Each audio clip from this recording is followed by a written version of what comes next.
Hello students. हमारा आज का टॉपिक है structure and development of anther.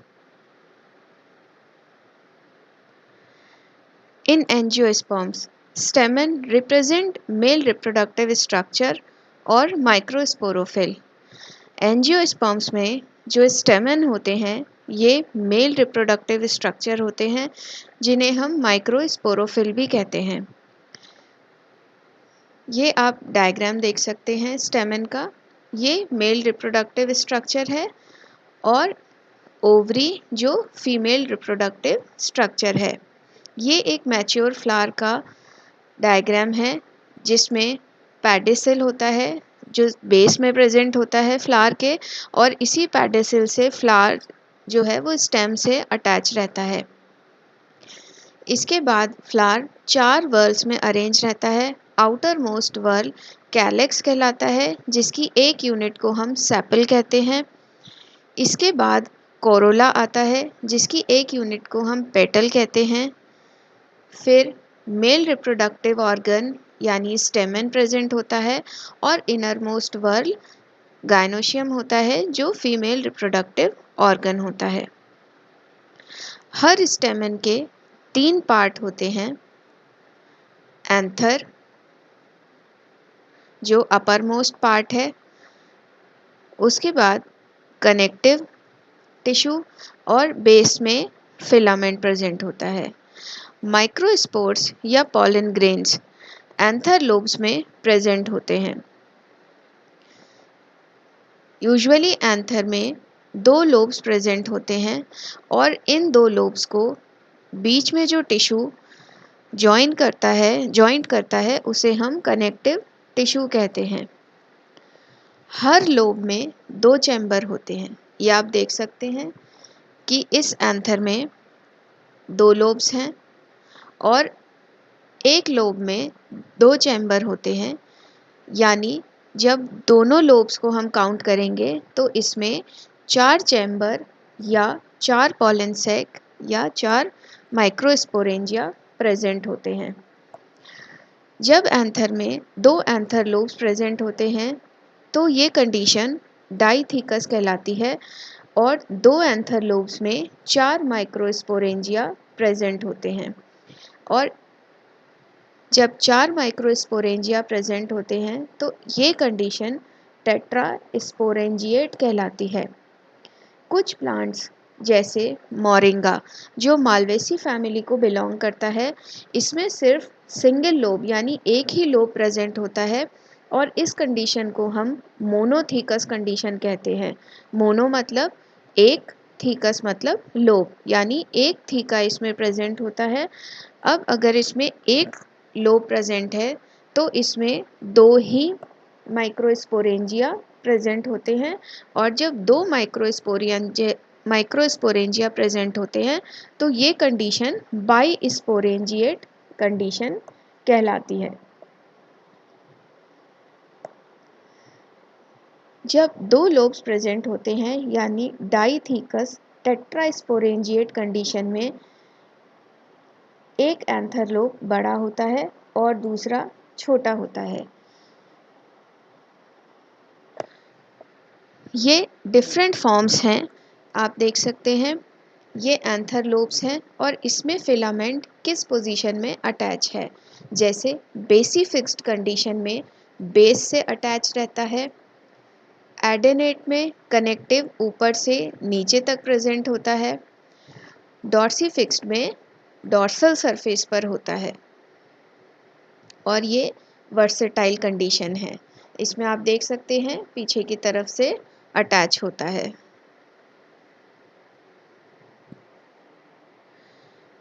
ये टीएस ऑफ एंथर का डायग्राम है। इसमें ये पूरा एक एंथर लोब है, यानी 2 एंथर लोब बाइस्पोरेंजिएट कंडीशन है, बाइथीकस कंडीशन है, और इसमें 4 पॉलन सैक यानी 4 माइक्रोस्पोरेंजिया प्रेजेंट हैं, 1 2 3 4, जिसमें से 2 बड़े और 2 छोटे हैं।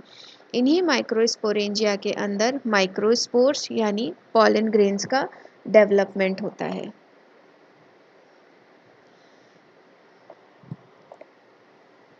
अब हम डेवलपमेंट ऑफ एंथर पढ़ेंगे। डेवलपमेंट ऑफ एंथर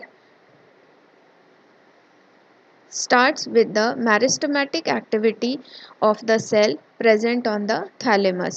यानी थैलेमस में जो मेरिस्टमेटिक सेल्स प्रेजेंट होती हैं उनकी एक्टिविटी से एक टिपिकल स्टेमन का डेवलपमेंट स्टार्ट होता है। इन मेरिस्टमेटिक सेल्स में बार बार डिवीजन होते हैं जो एक बहुत बड़ा सेल्स का ग्रुप बनाते हैं। ये सेल्स ग्रो करती हैं और दो लोब्स में डिफरेंशिएट हो जाती हैं और हर लोब में दो चैम्बर बनते हैं। इसके बाद में जो फिलामेंट होता है उसका डेवलपमेंट होता है। इस तरीके से एक टिपिकल एंथर का डेवलपमेंट पूरा होता है और इस तरह के डेवलपमेंट को यूस्पोरेंजिएट टाइप ऑफ डेवलपमेंट कहते हैं। In this type of development, more than one sporogenous cells develop inside sporangia। Eusporangiate में स्पोरेंजिया के अंदर एक से ज़्यादा स्पोरोजिनस सेल्स का डेवलपमेंट होता है। अर्ली स्टेज में जो एंथर लोब होता है वो एक होमोजेनस सेल्स का ग्रुप होता है जिसके चारों तरफ एपिडर्मिस प्रेजेंट होती है। इसमें डिवीजन होता है सेल्स में और ये बहुत जल्द ही आर्कीस्पोरियल सेल्स में डेवलप हो जाती हैं। आर्कीस्पोरियल सेल्स में इसमें डेंस साइटोप्लाज्म होता है और प्रोमिनेंट न्यूक्लियाई होता है। ये लार्ज साइज की होती हैं। These cells are arranged in plate-like rows and form the archisporium of the anther। Archesporial cells का नंबर डिफरेंट टेक्सा में वैरी करता है, यानी ये अलग अलग प्लांट्स में आर्कीस्पोरियल सेल्स का नंबर डिफरेंट होता है। अब ये जो आर्कीस्पोरियल सेल्स हैं ये आप देख सकते हैं, आर्कीस्पोरियल सेल्स 4 ग्रुप्स में प्रेजेंट हैं और इनमें डिवीजन होता है। ये रेडियली और पेरिक्लाइनली डिवाइड करती हैं और आउटर प्राइमरी पैराइटल सेल्स और इनर प्राइमरी स्पोरोजिनस सेल्स में डिफरेंशिएट होती हैं। यानी ये जो आर्कीस्पोरियल सेल्स हैं ये दो तरीके की सेल में डिवाइड हो जाती हैं, प्राइमरी स्पोरोजिनस सेल्स और primary parietal cell. Primary parietal cells में पेरिक्लाइनल और एंटीक्लाइनल डिवीजन होते हैं और ये 3 से 5 लेयर्स बनाती हैं जो एंथर वॉल का फॉर्मेशन करती हैं। Primary sporogenous cells directly microspore mother cell की तरह फंक्शन करती है या फिर इसमें माइटोटिक डिवीजन होते हैं और तब ये माइक्रोस्पोर मदर सेल की तरह फंक्शन करती है।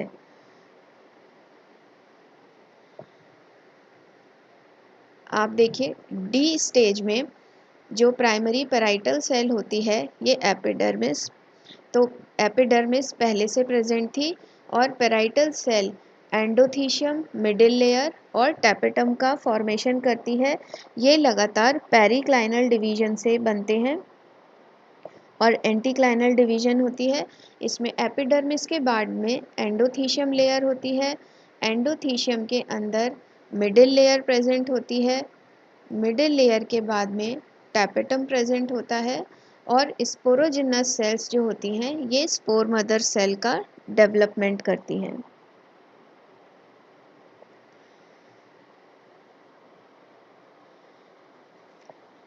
ये आप देख सकते हैं टेट्रास्पोरेंजिएट कंडीशन है। इसमें 4 पॉलन सैक डेवलप हो जाते हैं, यानी 4 माइक्रोस्पोरेंजिया हैं और चारों में ही सेम लेयर्स होती हैं। कॉमन लेयर होती है आउटर मोस्ट एपिडर्मिस, उसके बाद एंडोथीशियम, फिर मिडिल लेयर और इनर मोस्ट लेयर इसमें टैपेटम होती है।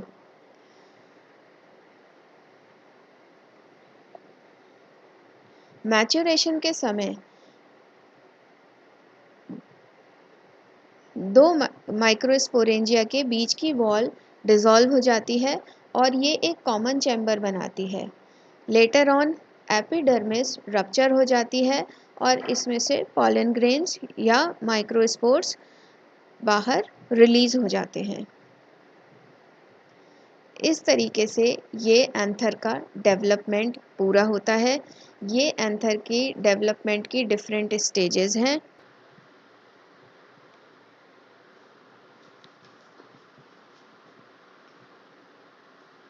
इस फ्लो चार्ट से हम समझ सकते हैं कि एंथर में सबसे पहले एपिडर्मिस का डेवलपमेंट होता है, उसके बाद आर्कीस्पोरियल सेल्स बनती हैं। आर्कीस्पोरियल सेल्स दो तरीके की सेल्स बनाती हैं, पैराइटल सेल्स और sporogenous tissues. Parietal tissues endothecium, middle layer और टैपेटम का फॉर्मेशन करता है, जबकि sporogenous tissues pollen mother cell का फॉर्मेशन करती है।